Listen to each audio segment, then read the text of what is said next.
রাউজান নিয়ে আবারও কথা বলতে হচ্ছে।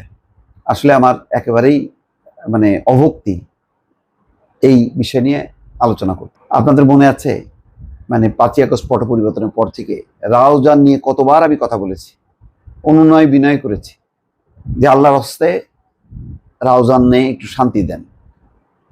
একই দলের মধ্যে যে বিরোধ, হানাহানি, মারামারিতে তাতে কি যে পরিস্থিতি রাউজানের মানুষ জানে। প্রতিনিয়ত সেখানে সন্ত্রাস, প্রতিনিয়ত এক পক্ষ আর এক পক্ষের বিরুদ্ধে তারা সংঘাতে লিপ্ত হচ্ছে, গোলাগুলি, হতাহত, কি না হয়েছে। সাধারণ মানুষ পর্যন্ত, নারীরা প্রেস কনফারেন্স করে বলছে যে আমাদের পুরুষ সদস্যরা বাড়িতে থাকতে পারছে না, এক পক্ষ আর এক পক্ষকে সন্দেহ করে যখন যাকে পাচ্ছে তার উপর হামলা চালাচ্ছে।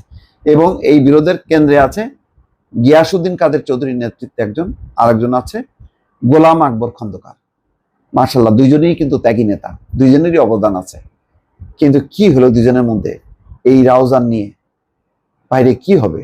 এমপি তো হবে একজন, তো এই একটা এমপি হওয়ার জন্য আজকে দেখলাম যে একটা ছবিও দেখলাম, গোলাম আকবর খন্দকার অথবা গিয়াসউদ্দিন কাদের চৌধুরী, তার গলায় দেখলাম যে কাটা দাগ, রক্তাক্ত, গাড়ির উপর হামলা করা হয়েছে। রাউজানের দুই পক্ষের মধ্যে বিকেলে সংঘর্ষের পর রাতে চট্টগ্রাম উত্তর জেলা বিএনপির আহ্বায়ক কমিটি বিলুপ্ত ঘোষণা করা হয়েছে। এর আগেও কিন্তু সাংগঠনিক ব্যবস্থা নেওয়া হয়েছিল, কাজ হয়নি। যাই হোক, মঙ্গলবার রাত 8টার দিকে কেন্দ্রীয় বিএনপির জ্যেষ্ঠ যুগ্ম মহাসচিব রুহুল কবির রিজভীর সই করা এক চিঠিতে কমিটি বিলুপ্তের ঘোষণা দেওয়া হয়। জানতে চাইলে বিষয়টি প্রথম আলোকে নিশ্চিত করেন উত্তর জেলা বিএনপির বিলুপ্ত কমিটির যুগ্ম আহ্বায়ক বেলায়েত হোসেন। চিঠিতে বলা হয় চট্টগ্রাম উত্তর জেলা বিএনপির কমিটি বিলুপ্ত করা হয়েছে। আসলে এটা ছাড়া আর উপায়ও ছিল না দলের জন্য। শীঘ্রই আহ্বায়ক কমিটি গঠন করা হবে। এছাড়া আরেকটি চিঠিতে স্থগিত করা হয়েছে কেন্দ্রীয় কমিটির ভাইস চেয়ারম্যান গিয়াসউদ্দিন কাদের চৌধুরীর পদ।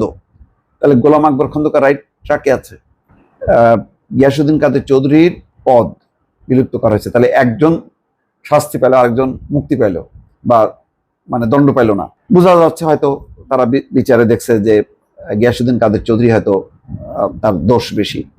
2020 সালের 22শে ডিসেম্বর বিএনপির মহাসচিব ফখরুল ইসলাম আলমগীর চট্টগ্রাম উত্তর জেলা বিএনপির গোলাম আকবর খন্দকারকে আহ্বায়ক করে 44 সদস্যের আহ্বায়ক কমিটি গঠন করেন।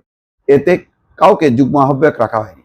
সেই কমিটিতে সদস্য করা 9 জনকে পরে যুগ্ম আহ্বায়ক হিসেবে অন্তর্ভুক্ত করে কেন্দ্রীয় কমিটি। 53 সদস্যের আহ্বায়ক কমিটি আজ বিলুপ্ত হয়।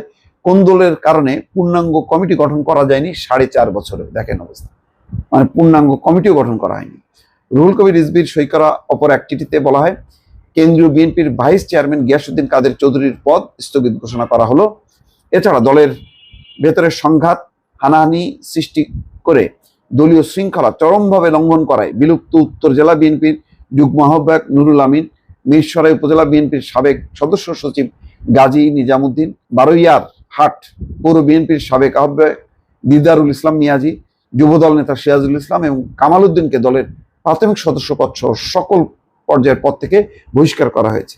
বিকেলে চট্টগ্রাম রাঙ্গামাটি সড়কের রাউজানে সত্তারহাট এলাকায় বিএনপির দুই পক্ষের মধ্যে সংঘর্ষের ঘটনায় অন্তত 20 জন আহত হয়।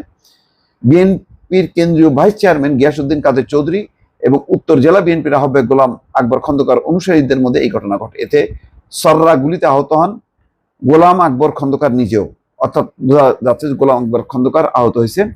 তিনি দাবি করেন তার গাড়ি বহরে হামলা করা হয়েছে। এটা গিয়াসউদ্দিন কাদের চৌধুরী যদি এই ঘটনার সাথে যুক্ত থাকেন, এটা খুবই অন্যায় হবে। এবং আসলে কার পক্ষে বলবো, কার বিপক্ষে বলবো বুঝতে পারছি না। কারণ দেখা যাচ্ছে তো এক পক্ষ আর এক পক্ষের বিরুদ্ধে গত 7-8 মাস 9 মাস ধরে অব্যাহতভাবে সংঘাতে জড়িয়ে আছে।